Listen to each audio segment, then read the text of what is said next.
Essa ideia não surgiu dela. Muitas pessoas plantaram essa ideia de que existe uma missão que você tem que buscar.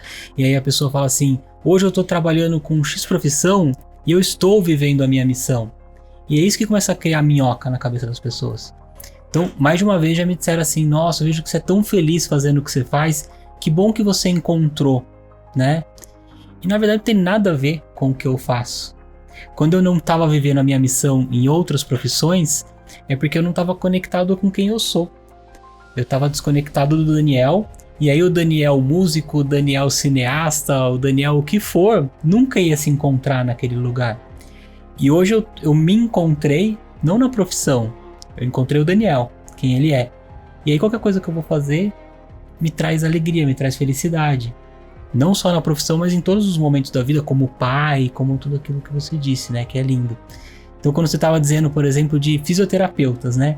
Na hora vieram 2 amigos na minha cabeça, a Paulo e o Murilo, que são brilhantes como fisioterapeutas. Brilhantes. Só que na verdade, por que eles estão realizando a missão deles? Não é porque eles acharam a faculdade quando tinha 17, 18 anos de idade. Pelo amor de Deus, você tem que tomar essa decisão. É porque eles têm um cuidado com os pacientes deles, um amor. Você vê o jeito que eles falam dos pacientes, com carinho. Vários se tornam amigos, né? Se eles aplicassem esse cuidado, vamos supor que eles decidissem virar confeiteiro. Eu vou ser confeiteiro. E aí eles tivessem esse mesmo carinho com as pessoas, esse amor, esse cuidado, eles vão ser brilhantes como confeiteiros.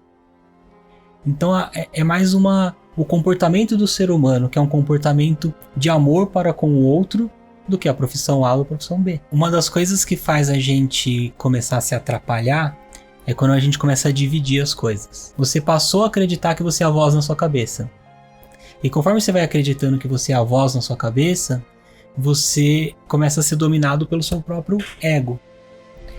Para o ego é muito importante a divisão.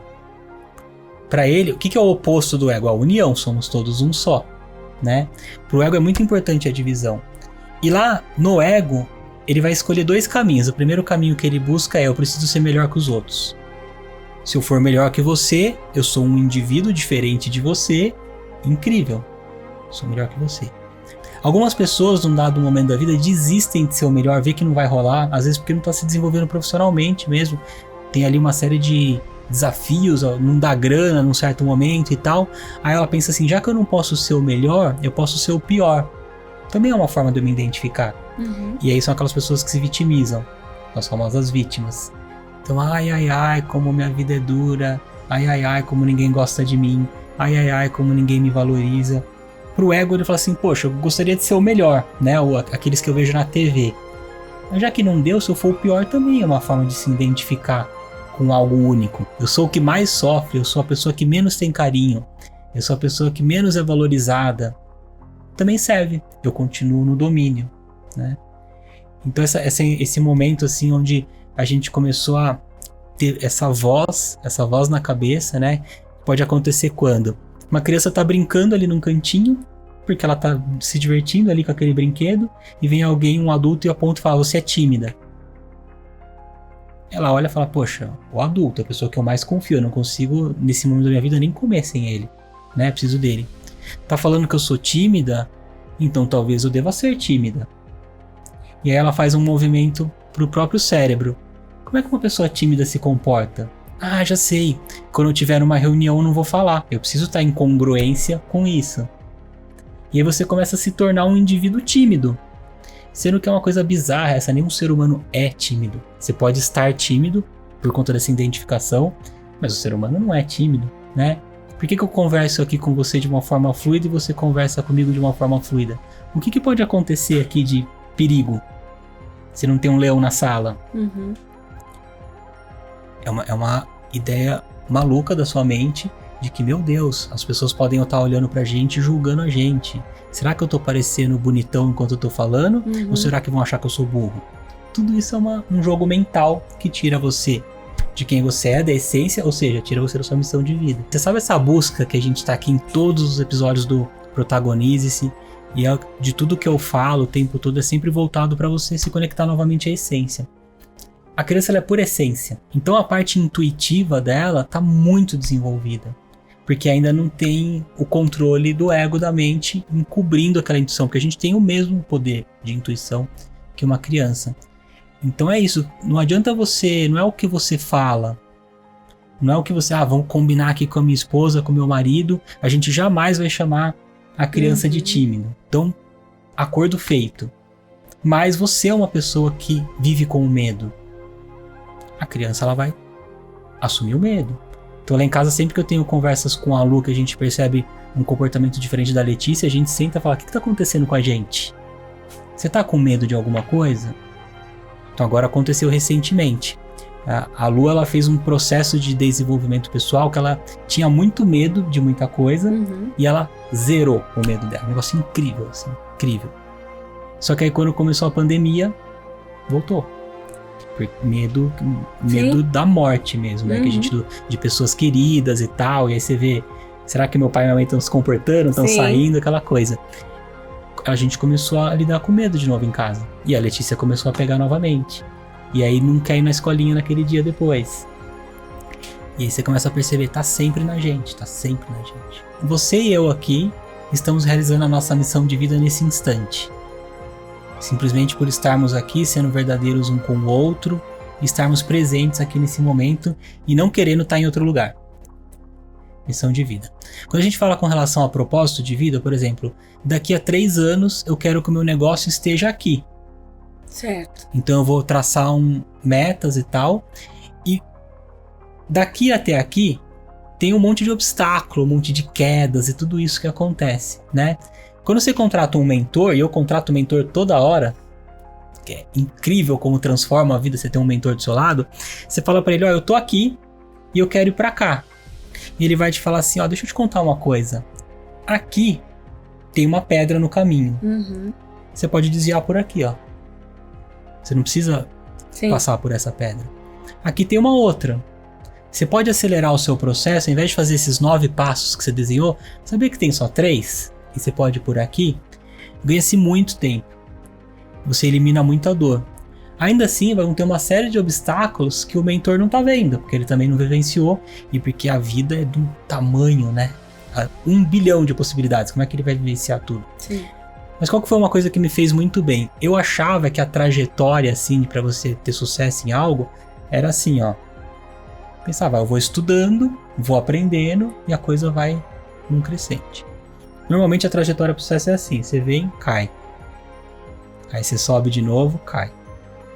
Tem gente que às vezes pega um pico de caída, ou um pico que foi lá em cima e aí volta. Esse é o trajeto. Qual que é a beleza disso? Se você veio aqui, você tá no passo 1. A hora que você caiu, você tá no 2. É evolução. Sim. Poxa, mas eu tô sofrendo, às vezes eu quebrei um negócio. É evolução. Você aprendeu um monte com isso.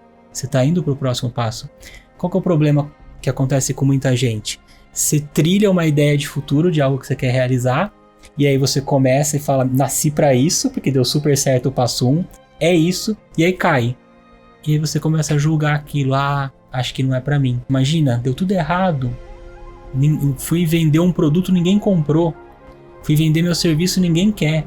Então não é pra mim. E aí escolhe outra coisa. Volta no passo 1. Tá tudo bem, bora lá. E aí cai. Não é pra mim também. Pensando bem, era até aquela outra coisa que eu tava fazendo antes. E era só seguir. Então vamos clarificar isso. Propósito, na minha visão, é algo que você decide. Não existe um propósito que você vai descobrir ou nada disso. Assim, sabe o que é um propósito? Vamos supor que eu defino agora. Eu quero até a padaria e eu quero comprar 2 litros de leite e meia dúzia de pães. Eu tenho o propósito de voltar daqui a meia hora com meia dúzia de pães e 2 litros de leite. Se daqui a meia hora eu estiver aqui com isso, eu tive sucesso na minha jornada. Eu defini um propósito e conquistei aquilo. A outra coisa é um propósito profissional. Eu quero trilhar uma carreira como treinador. Eu quero trilhar uma carreira como médico. Trilhar uma carreira como professor. Então eu defino por um propósito que eu quero dar aula em faculdade. E aí você vai perceber que você tem que fazer um mestrado para poder dar aula na faculdade. Tudo isso é um caminho que você define porque você tem o poder de escolha. Simples assim.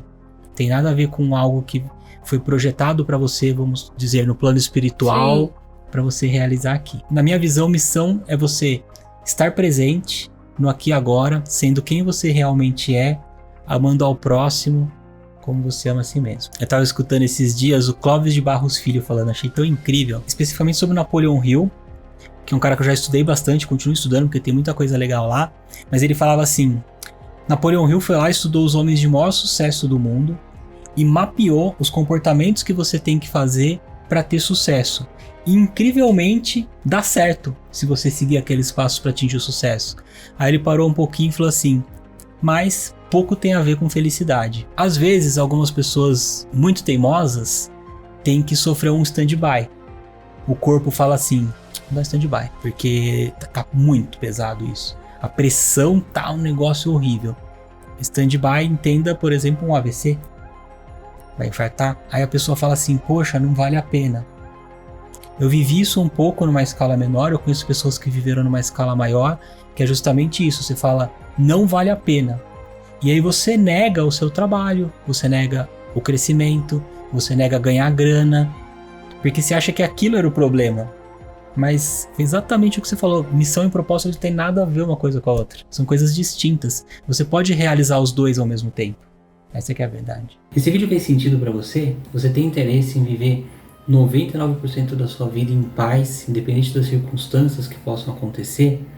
Então, para isso, para que você possa viver na essência e não na escravidão do ego, é importante que você faça as práticas de presença que eu sempre comento com vocês aqui nos vídeos. Se você quiser conhecer um pouco mais sobre essas práticas de presença e entender como isso pode transformar a sua vida, eu vou deixar um link aqui abaixo para você conhecer o Portal da Consciência. Lá no Portal da Consciência você vai ter meditações, afirmações positivas, práticas e técnicas para que naturalmente, passo a passo, você vá vivendo cada vez mais na essência, descobrindo a pessoa incrível, maravilhosa que você é e passar a viver em paz, independente daquilo que aconteça no seu dia a dia. Legal? Então, clica aqui embaixo ou na descrição desse vídeo, ou você pode buscar na bio do meu Instagram, que você vai entender o portal, tenho certeza que você vai adorar. Gratidão e eu vejo você por aí.